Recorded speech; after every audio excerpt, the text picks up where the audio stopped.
Nama Syekh Siti Jenar cukup terkenal dalam sejarah Islam. Namun sampai sekarang belum ada yang tahu pasti, apakah sejarah yang telah tersebar di masyarakat merupakan fakta atau hanya sekedar cerita rakyat. Budayakan menyimak sampai selesai, supaya kalian tidak salah kaprah dalam menyikapi pembahasan ini. Syekh Siti Jenar pernah berkontribusi dalam penyebaran Islam di Indonesia. Beliau memiliki banyak pengikut serta berbagai ajaran. Namun, salah satu ajarannya yang disebut Manunggaling Kawula Gusti, pada saat itu dinilai menyimpang dari syariat Islam. Tidak hanya ajarannya, kronologi kematian dari Syekh Siti Jenar atau yang juga disebut Sunan Jepara ini, juga masih menjadi misteri mana yang benar dan salah. Untuk itu mari simak pembahasannya sampai selesai. Syekh Siti Jenar memiliki nama asli Sayyid Hasan Ali Al-Husaini, atau dikenal juga dengan Syekh Abdul Jalil, atau Syekh Lemah Aban. Beliau memiliki darah Arab sepenuhnya dengan campuran darah Melayu. Darah Melayu didapatkannya dari sang ibu, Siti Fatimah. Sedangkan, darah Arabnya diturunkan dari sang ayah, Syekh Datuk Soleh yang dikenal sebagai ahli tafsir. Sayyid Hasan Ali Al-Husaini diyakini lahir sekitar tahun 1404 Masehi di Persia, atau yang sekarang disebut dengan negara Iran. Jika diurutkan dari silsilahnya, para pengikutnya yakin bahwa beliau merupakan keturunan langsung dari Rasulullah, melalui jalur Siti Fatimah dan Ali bin Abi Thalib. Sejak di usia belia, Sayyid Hasan Ali Al-Husaini dititipkan di Padepokan Amparan Jati untuk menerima ajaran agama Islam. Padepokan tersebut didirikan oleh kakak sepupunya, Syekh Datuk Kahfi. Setelah dewasa, Sayyid Hasan Ali Al-Husaini mengembara ke wilayah timur tanah Jawa. Pengembaraan itu kemudian diketahui oleh Majapahit. Atas perintah kakaknya sendiri, Sri Manganan Cakrabuana, ia diminta untuk berkontribusi dalam menyebarkan agama Islam di tanah Jawa.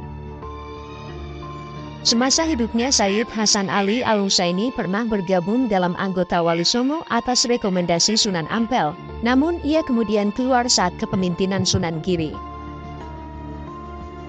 Ia bahkan dipercaya untuk menjabat sebagai Panataga Maring Sunda, menggantikan kakaknya. Ia juga pernah mendirikan sebuah padepokan dengan nama Krendasawa di kawasan Lemah Aban, Cirebon. Dari situlah Sayyid Hasan Ali Al-Husain mendapat julukan Syekh Lemah Aban. Syekh Lemah Aban juga sempat mendapatkan gelar Sunan Jepara, karena ia turut menyebarkan agama Islam di Nusantara ini. Namun gelar ini menimbulkan pro dan kontra, karena ada ajarannya yang dinilai menyimpang, sehingga Sunan Jepara tidak masuk dalam daftar Wali Songo. Belum bisa dipastikan, apakah kontroversi yang senter mengenai Syekh Lemah Aban yang telah turun-temurun menjadi cerita rakyat ini, memang benar adanya atau hanya sebuah isu masa lalu belaka. Ajaran Syekh Siti Jenar yang menjadi kontroversi adalah Manunggaling Kawula Gusti. Saat konsep ajaran tersebut terdengar oleh para wali, dan dianggap sebagai konsep yang menyimpang dari ajaran Islam. Sehingga digelarlah pertemuan para wali, dan sejumlah tokoh penting di Istana Argapura, Giri atau yang sekarang disebut dengan Gresik.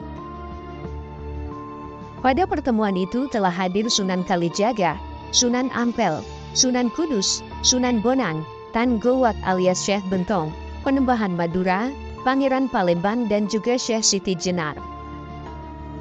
Pertemuan diawali dengan sesi bertukar pikiran di mana para tokoh dan wali memaparkan pengetahuan serta pemahaman mereka terkait dengan agama Islam dan hal lainnya. Riuh pada pertemuan tersebut bermula ketika Syekh Siti Jenar mendapatkan gilirannya untuk berargumen. Saat itu dengan tegas Syekh Lemah Aban berucap, menyembah Tuhan dengan bersujud beserta rukuknya pada dasarnya sama dengan Tuhan, baik yang menyembah maupun yang disembah. Dengan demikian, hambalah yang berkuasa, dan yang menghukum pun hamba juga.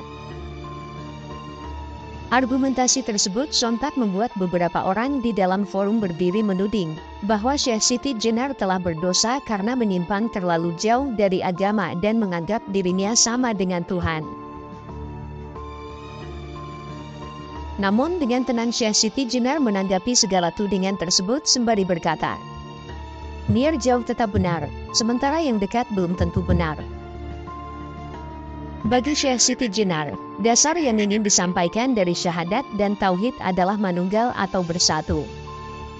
Artinya semua ciptaan Tuhan pada akhirnya akan menyatu dengan yang menciptakan, maka dari itu menjadi manunggaling kawula Gusti. Syekh Siti Jenar tetap teguh dengan opini tersebut. Para wali memperingatkan bahwa konsep itu dapat menjadi sebuah ajaran yang sesat kepada para pengikutnya dan beliau bisa terancam hukuman mati karena melenceng dari Islam.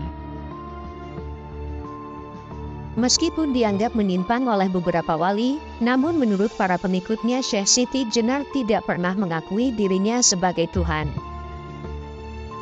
Mereka menganggap bahwa ajaran manunggaling kawula Gusti ini bukan bersatunya Tuhan dengan makhluknya, melainkan berarti semua yang diciptakan oleh Tuhan akan kembali kepada Tuhan. Ada banyak versi yang menceritakan kematian Raden Abdul Jalil ini.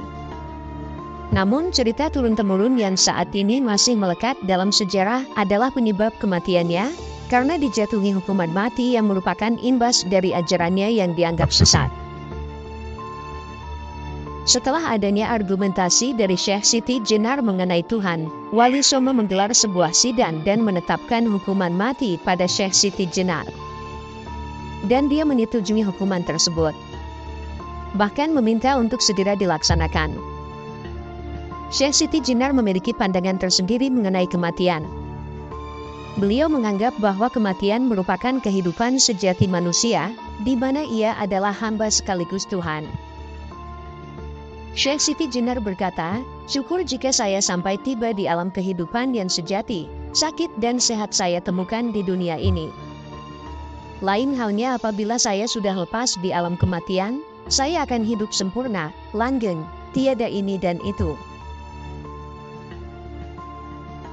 Sayyid Hasan Ali Al-Husaini semasa hidupnya memiliki beberapa julukan, di antaranya adalah Syekh Lemah Aban, Raden Abdul Jalil, dan yang paling sering disebut hingga saat ini adalah Syekh Siti Jenar.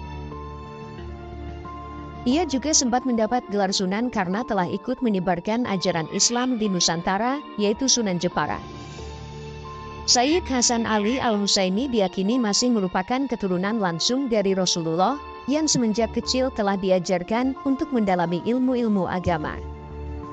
Ia juga mendalami ilmu tasawuf dan makrifat, hingga ia menyerukan ajaran manunggaling kawula Gusti yang disebut-sebut melenceng dari syariat Islam karena menyamakan diri sendiri dengan Tuhan. Ajaran ini dianggap sesat dan menyebabkan dia harus menerima hukuman mati akibat pemikiran tersebut.